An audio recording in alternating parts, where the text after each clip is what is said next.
My dear students, आज का topic है respiration in organisms which is been taken from class 7th।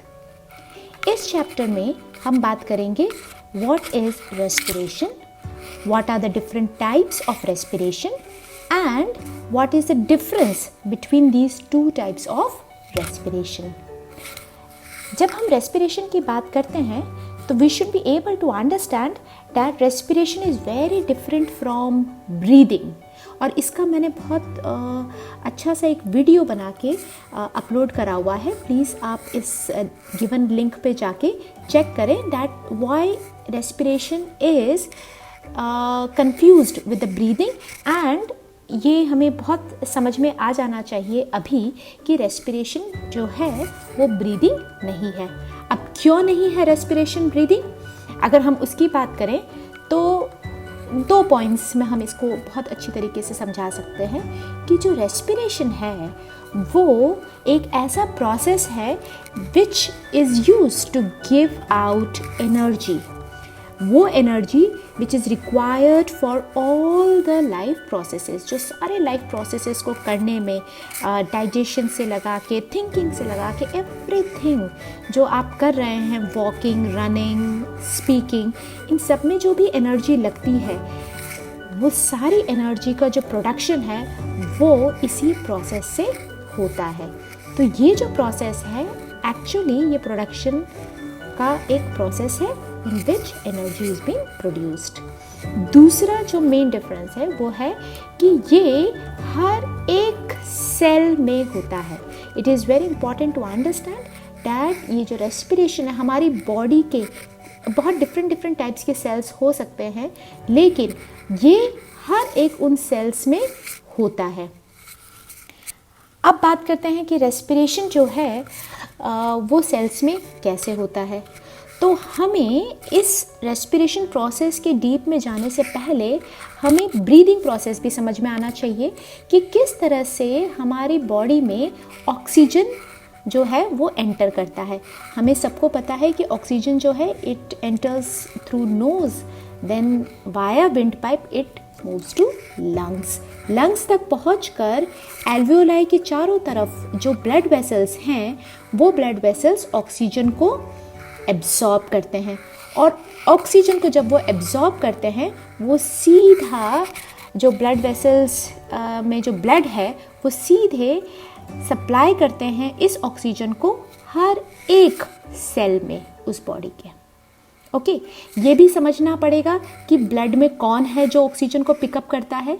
सबको पता है ब्लड में आरबीसी नाम के जो सेल्स हैं, रेड ब्लड सेल्स, जिसमें हीमोग्लोबिन होता है, वो जो है वो ऑक्सीजन को पिकअप करते हैं और वो हर एक सेल तक इस ऑक्सीजन को पहुंचाते हैं।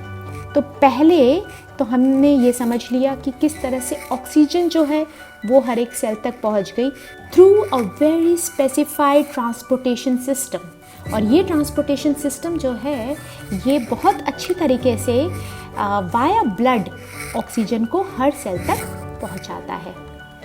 दूसरी चीज़ जो रेस्पिरेशन में एनर्जी प्रोडक्शन में जो सबसे की पॉइंट है वो है ग्लूकोज। और ये ग्लूकोज एक्चुअली एक बेसिक यूनिट है कार्बोहाइड्रेट का। अब आप याद करिए आपका डाइजेशन सिस्टम, चैप्टर 1 में हमने पढ़ा था डाइजेशन सिस्टम, और डाइजेस्टिव सिस्टम में हमने देखा था कि किस तरह से 4th स्टेप में जैसे असिमिलेशन होता है। थोड़ा सा अगर उसको रिवाइज कर ले तो हमें समझ में आएगा कि असिमिलेशन क्या था।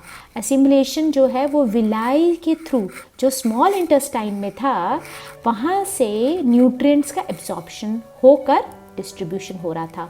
कहने का सेंस इंटेस्टाइन जो स्मॉल एंड लार्ज इंटेस्टाइन में से जो न्यूट्रिशन का जो एब्जॉर्प्शन हो रहा था वो ऑफ कोर्स वाया ब्लड, वही ट्रांसपोर्टेशन सिस्टम जो ऑक्सीजन को लेकर आया है, वही ट्रांसपोर्टेशन सिस्टम जो है वो ग्लूकोज को लेकर आएगा।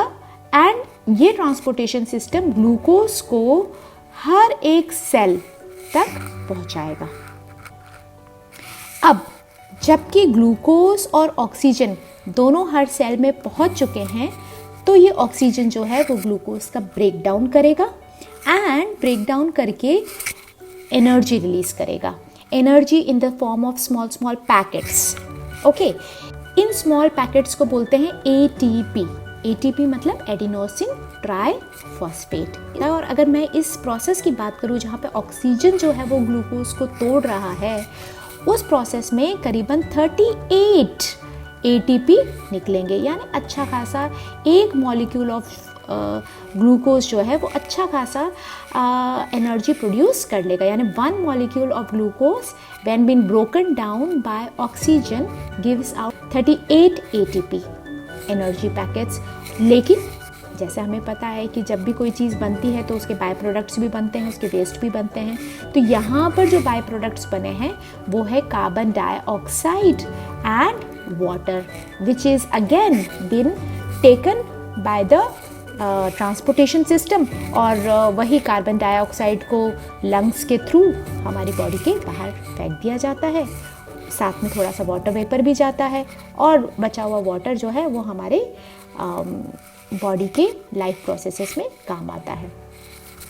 अब चूंकि यहाँ पर ग्लूकोज का ब्रेक डाउन ऑक्सीजन मॉलिक्यूल के थ्रू हुआ है, यस, ऑक्सीजन मॉलिक्यूल के थ्रू हुआ है, इस वजह से इस रेस्पिरेशन को हम बोलते हैं aerobic respiration.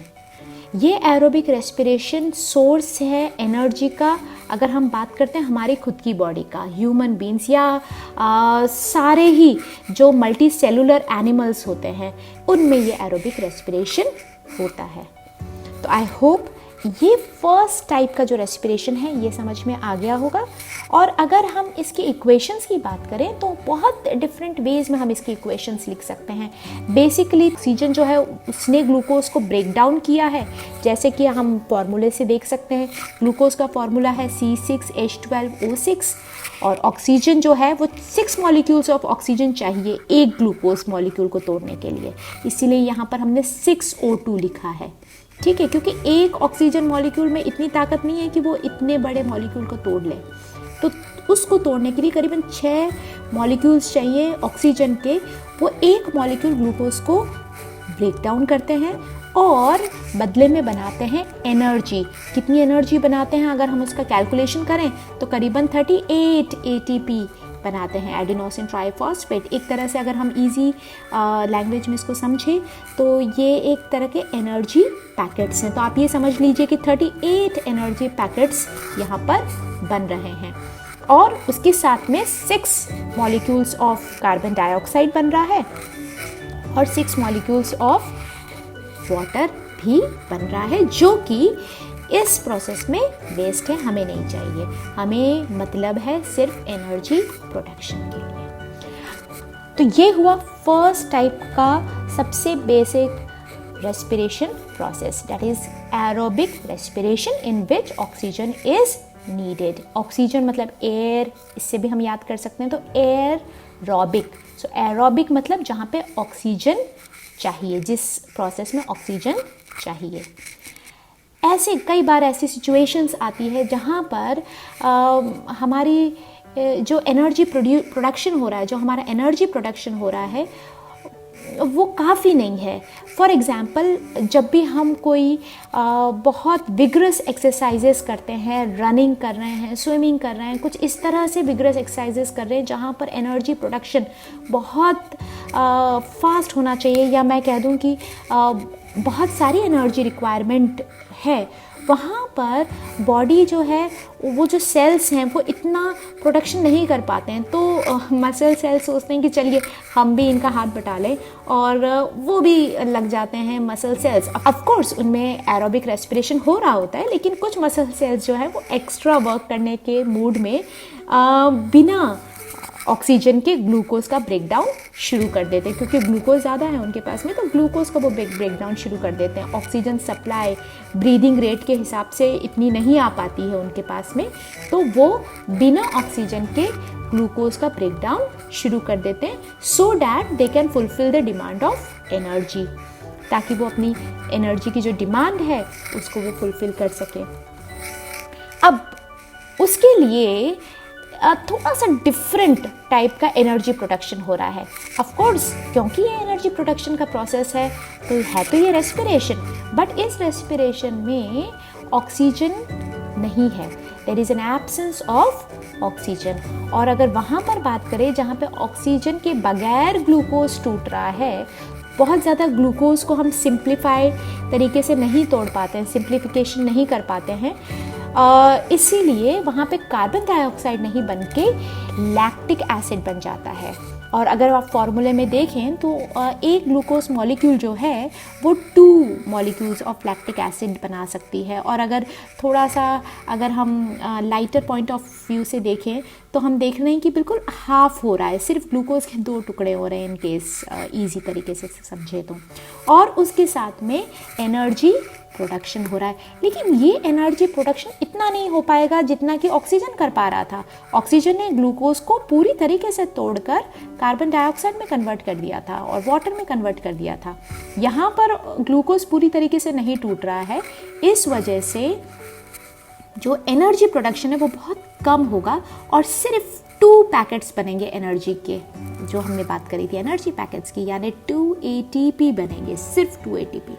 But then also वो सोचते हैं कि चलिए कंट्रीब्यूशन तो हो रहा है, और इसी कंट्रीब्यूशन के मद्देनज़र जो मसल सेल्स हैं वो ग्लूकोज को बिना ऑक्सीजन तोड़ना शुरू करते हैं। इस टाइप के रेस्पिरेशन को हम बोलते हैं एनारोबिक रेस्पिरेशन।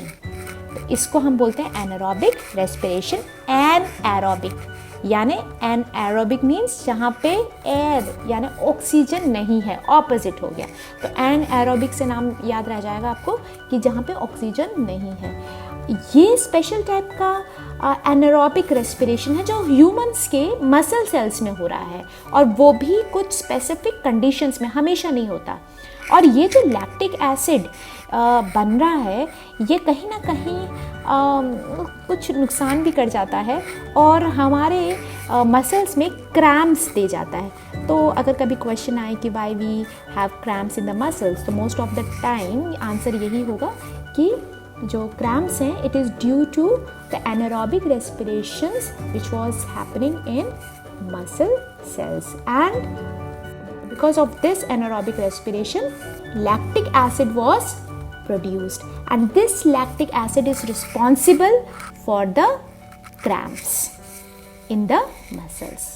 हमारे ह्यूमन बॉडी में भी ऑक्सीजन के बगैर और ऑक्सीजन के साथ में मोस्ट ऑफ द टाइम तो हम ऑक्सीजन से ही ग्लूकोज का ब्रेक डाउन करते हैं और एनर्जी प्रोड्यूस करते हैं, लेकिन कभी कभी हम एनारोबिक रेस्पिरेशन भी कर जाते हैं। लेकिन कुछ एक ऑर्गेनिजम्स ऐसे हैं जो सिर्फ और सिर्फ एनारोबिक रेस्पिरेशन ही करते हैं। वो प्रिमिटिव टाइप के ऑर्गेनिजम्स हैं। प्रिमिटिव का मतलब मैं कह सकती हूँ कि जिनमें nucleus is not very well defined, I can say, जैसे बैक्टीरिया, प्रोकैरियोट्स भी बोलते हैं इनको, आप 8th क्लास में पढ़ेंगे इसके बारे में। तो प्रोकैरियोटिक जैसे बैक्टीरिया की बात करें तो बैक्टीरिया में सिर्फ एक ही तरीके का ये रेस्पिरेशन होता है जिसे कहते हैं हम एनारोबिक रेस्पिरेशन, यानी बैक्टीरिया में बिना ऑक्सीजन के ही ग्लूकोज का ब्रेकडाउन होता है हमेशा, इसीलिए बैक्टीरिया एनारोबिक रेस्पिरेशन कैटेगरी में आते हैं। और यहाँ पर अगर बैक्टीरिया का साथ देने वाला हो तो एक और ऑर्गेनिजम्स का हम एग्जांपल ले सकते हैं, वो है यीस्ट।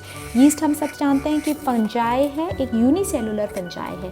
तो यहाँ पे मल्टी सेलुलर एनिमल्स कभी भी एनारोबिक रेस्पिरेशन नहीं करते हैं, सिवाय हमने मसल सेल्स में देखा था कुछ कंडीशंस में। लेकिन जो यूनिसेलुलर बैक्टीरिया है और यीस्ट है, यूनिसेलुलर एनिमल्स लाइक बैक्टीरिया और यीस्ट जो है वो एनारोबिक रेस्पिरेशन करते हैं और ग्लूकोज का ब्रेक डाउन करते हैं। लेकिन यहाँ पर समझने वाली बात यह है और याद रखने वाली बात यह है कि ग्लूकोज जो है वो ब्रेक डाउन होकर लैक्टिक एसिड नहीं बनाता है या बिल्कुल मसल सेल की तरह एक्ट नहीं कर रहा है। यहाँ पर जो ग्लूकोज है वो ब्रेक डाउन होगा 2 मॉलिक्यूल्स ऑफ इथेनॉल में, और ये इथेनॉल एक्चुअली एक अल्कोहल है, तो हम इसको अल्कोहल भी बोल सकते हैं। और अगर पूछा जाए किस टाइप का अल्कोहल, तो आपको ये भी पता होना चाहिए, स्पेसिफिक टाइप का अल्कोहल है इथेनॉल। ओके। तो 2 मॉलिक्यूल्स ऑफ इथेनॉल में ब्रेक डाउन होता है, साथ में 2 मॉलिक्यूल्स ऑफ कार्बन डाइऑक्साइड भी दे रहा है। तो ये जो 2 मॉलिक्यूल्स ऑफ कार्बन डाइऑक्साइड, ये मसल सेल नहीं दे रहा था, याद रखिएगा, है ना। तो ये जो कार्बन डाइऑक्साइड है ये भी साथ में इसके रिलीज हो रहा है एज अ वेस्ट, और ऑफ कोर्स एनर्जी का तो प्रोडक्शन हो ही रहा है। यहाँ पर भी उतनी एनर्जी प्रोड्यूस नहीं होती है जितनी कि एक एरोबिक रेस्पिरेशन में हो रही है। 38 एटीपी हो रहे थे हमारे वहाँ पर, यहाँ पर भी बहुत कम एनर्जी रिलीज होती है, 2 एटीपी, जो एक्चुअली इनफ है एक बैक्टीरिया और यीस्ट जैसे ऑर्गेनिजम्स को सर्वाइव करने के लिए। तो इतनी एनर्जी से उनका काम चल जाता है, तो ये अपना एनारोबिक रेस्पिरेशन कर लेते हैं। तो आज हमने देखा कि there are actually 2 types of respiration, aerobic respiration and anaerobic respiration.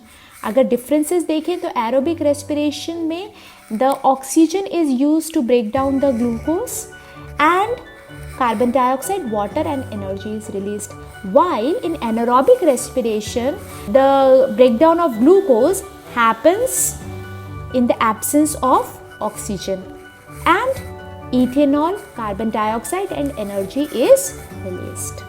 दूसरा देखें तो aerobic respiration gives out a more amount of energy, while anaerobic respiration gives out very less amount of energy. You can write there in this differences कि ये 38 ATP देता है और ये 2 ATP देता है, ये भी देख सकते हैं। तो आई होप आपको ये जो वीडियो है ये पसंद आया होगा और एरोबिक और एनारोबिक रेस्पिरेशन का डिफरेंस भी पता चल गया होगा। So don't forget to subscribe my channel and like this video. Thank you so much. Have a great day.